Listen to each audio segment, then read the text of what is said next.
All right, here we go. Now bring it on. Come on. All right, next question is from Chris Mieja. He says, I wanted to know how Bisping feels about Jorge Masvidal calling him racist, but being the so-called best friend of Colby Covington, who's playing the quote-unquote meathead, pro-Trump bigot type of heel. And also, P.S., what is Bisping's favorite rapper? So, yeah, what do you think about that? Masvidal being a little bit of a hypocrite? Yeah, well, I'm not going to say that he's a hypocrite, but I'm glad someone asked me about that, actually, because he does, Masvidal is going around trying to tell people that I'm a racist against Latinos, which is just absolutely ridiculous. You know, I mean, for one, Lewis. He's letting me sleep in your yard. Say again? You're letting me sleep in your backyard. Exactly. No. You're in the garage. You're good. Don't worry about it. You know, I've got bloody Puerto Ricans sleeping in my garage. What are you talking about? Yeah, but listen, that's not a nice thing to be going around telling people. And unfortunately, I've had a couple of comments on my Instagram. Yeah. You're racist against Latinos. I'm like, come on, couldn't be further from the truth. And that's just a nasty, dirty thing to say about somebody. It's just despicable. But really, spick. You said spick. I heard you. Yeah. Despicable. Lewis is despicable. I'm very spickable. That's a good way to describe me. You are spickable. You know, you could be a spick. He's spickable. All they're going to do is cut this clip of you calling me a spick, and now it's confirmed. It is despicable. You're not even spickable, Lewis. You're despicable. So, yeah, you don't even qualify as a Latino. No, that's a horrible thing to be saying about somebody. It really is. But I'm not surprised coming from Jorge Masvidal, you know, because that's the type of person he is. I think he's a low-class individual. Well, why would you do that to your fans? I know I'm not, and I think everybody that knows me knows I'm not, so I'm good with it. Can I tell you the irresponsibility on Jorge Masvidal's side? It's like, dude, you know, that's fine. You want to talk shit. It's one thing to talk shit. And we've all, you know, we've watched fighters through the years talk shit. They say very personal shit. They get in people's heads. They fuck with people.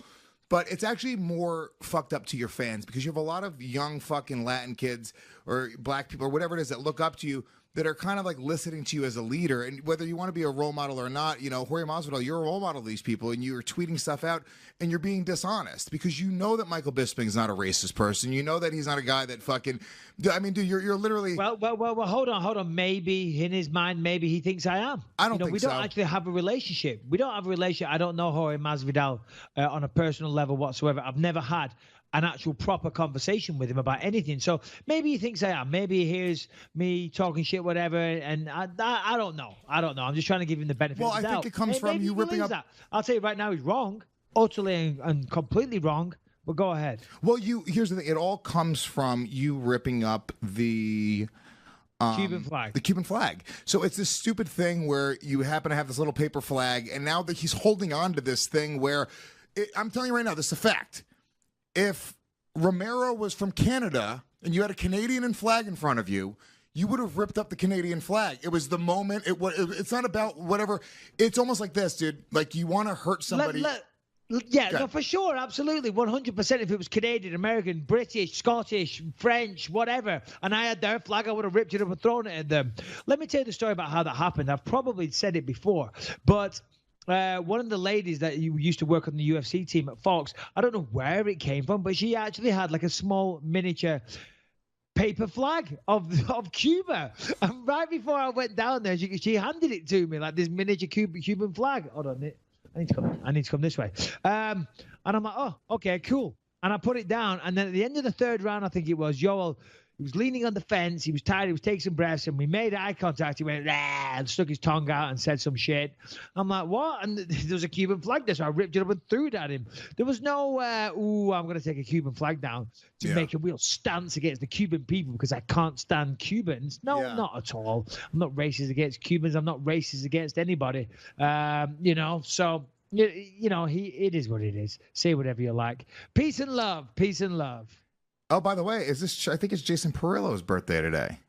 It is? Oh, well, happy birthday, Jason Perillo. How do you know that? Because Are you scrolling Facebook as I'm speaking? I'm not on Facebook. It pops up on your timeline? I'm not on Facebook anymore. Thank you very much. And no, because I was looking up Jason Perillo's background because I know I know how close you and Jason are. I wasn't sure if he was Hispanic. No. He looks it. But then I was like, he looks a little Hispanic now.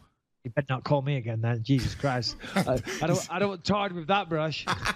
hanging around with despicable The Despicables. Jesus Christ. But I guess, the 11th is his birthday. Happy birthday, Jason Brillo, if you're listening. Well done, my friend. Well, I was going to go on to how close you are with this Hispanic guy, but you don't even know it's his fucking birthday, so forget this whole point that I was about to make. Exactly. We got any other questions? One more question. This is from, who's your favorite rapper? He wanted to know as well. Oh, your favorite rapper? Probably, I don't know. Ice Cube, Biggie. One of those two, probably. Okay. I used to love Ice Cube back in the day when I was a kid. Well, These days, probably Biggie, I would say. Yeah. That's weird because you're so racist. Jay-Z. You appreciate those black guys so much. Eminem. Vanilla Ice. I thought I better throw a white one in. Vanilla Ice. Fucking love Vanilla Ice. Moby. I don't know. I can't name more. Snow. There we go. Informer. You know, plane. I like you boom boom down. Favorite one. Anyway. Last one. Yeah. Hold on. I need a Hispanic. Cypress Hill. All right. This is from AD. Adam from Brighton, England wants to know. Hey, boys, Mike, I want to congratulate you on your fantastic career and, more importantly, your incredible hairline. Lewis, not so much. Go fuck yourself. My question... Yeah, I've got to say, Lewis, you're wearing the hat today. And scrolling through the comments on YouTube, a lot of the comments are directed to the shine on your forehead. Yeah. Well, I got to be honest with you, the lights in here are a little bit bright. We got to soften them. And whenever I shave my head, it gets very shiny. But you know what? I'm not gonna hate, guys. You guys can hate on my fucking hairline all you want. A lot of women think bald men are sexy. The fact. Hey, I wasn't. It was merely an observation, Lewis. But you're wearing a hat today, so job well done. Thank you for that. My question to both of you is simple. If you can go back in time when you started out your career, what is the one piece of advice you would give your younger self? And then he's got a quick little story for us afterwards that I will read. But what is the one piece of advice that you would give to young Michael Bisping? You're starting out, thinking to going into the UFC. This is it. You're ready to start your career in mixed martial arts. What is the one piece of advice you like, dude? Fucking trust me on this. Do this. I don't know. That's a hard one to come up with something right now like that. I mean, there's so many things that I kind of regret that I would have done differently. Not putting on so much weight in between fights. Maybe not enjoying life as much in between fights. Maybe don't listen to the haters. Be true to yourself. I don't know. Just. I'm pretty happy with the way things turned out, to be honest. Of course, you'd like to change things. I don't know. I'll come back to that next week. Let me think about that. That's a difficult question for me to answer. Of course, I'm far from perfect, as we all found out at the weekend. All these fucking pricks talking shit about me. But, I'll come back to that one. My apologies, but thank you for the question, Adam. Yeah. My piece of advice that I would give to myself, I think it would be to really just be yourself. Stop trying to be other people. Stop emulating other people. Stop looking at the success of others and trying to compare that to your own success. I would have said, and this is what I've learned, doing comedy for 13 or 14 years now, and being fairly successful in broadcasting in this, it would have been, you're going to get there faster because people are going to like you. They're not going to like the thing that you're trying to present because that's not really you.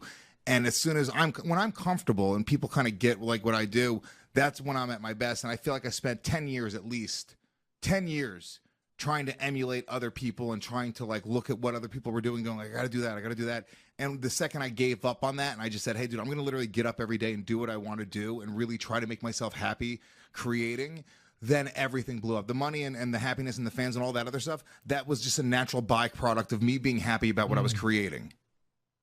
Yeah, that's interesting. From a comedy perspective, I can totally see that 100%. So, and to a certain degree in the fighting world, similar thing as well. Just be yourself. But I think one piece of advice I would give would be, believe it or not, to everyone's shock, would be believe in myself more. I think even still, at the start of my UFC career, I wasn't sure if I truly belonged there. I don't mean in terms of fighting ability, but just like, there wasn't many English there. I don't know. I always thought I was kind of on borrowed time, just believe in yourself more, to be honest, but difficult question to answer. But many, many things I would certainly change if I could.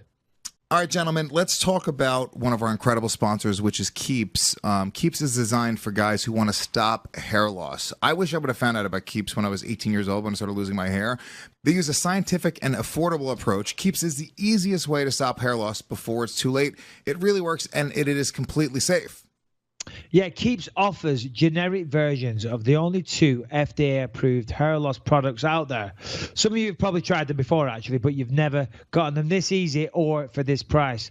Getting started with Keeps takes less than 5 minutes, and Keeps only costs from $10 to $35 a month. Now you can get your first month free. One hell of a deal for getting to keep your hair. There's no reason to put this off any longer. Stop hair loss today the easy way with Keeps. Now, of course, I've got a beautiful head of hair, as Gorgeous. many people comment on. But Harrington, you're familiar with this brand. Yeah, correct? We've been giving you Keeps now for a few weeks. What do you feel about this? Because you look good, dude. I mean, I'm not gonna lie, man. It's summertime. I don't like wearing a hat really in the summertime. I'm more of a bandana guy, and You're obese. You're right. Yeah. I'm just starting to get comfortable, man. Like I have confidence in my hair again, which is nice. Am I weird to say that? Can you get a haircut for crying out loud? I can hardly see your face, Harrington. Your hair is so long since you've started using Keeps. It looks like Cousin It. Walking in here looking like Chewbacca. No, the reality is, though, I'm looking at you. I feel like we're supposed to say this because they're a sponsor on the show, but your hair looks thicker. You looked worse a month ago. I really mean this. Yeah. This is insane. So, look, dude, Harrington is a walking example of how it could work. I wish I could have done it. Michael Bisping, it's not going to last forever, my friend. So maybe you should be stockpiling. No, don't worry. I'm stockpiling the Keeps as it is. I but know you are. To receive your first month of treatment for free, go to keeps.com/believe. That's Keeps, KEEPS.com/believe. That's a free month of treatment at keeps.com/believe. Keeps, hair today, hair tomorrow. All right, let's get back into it.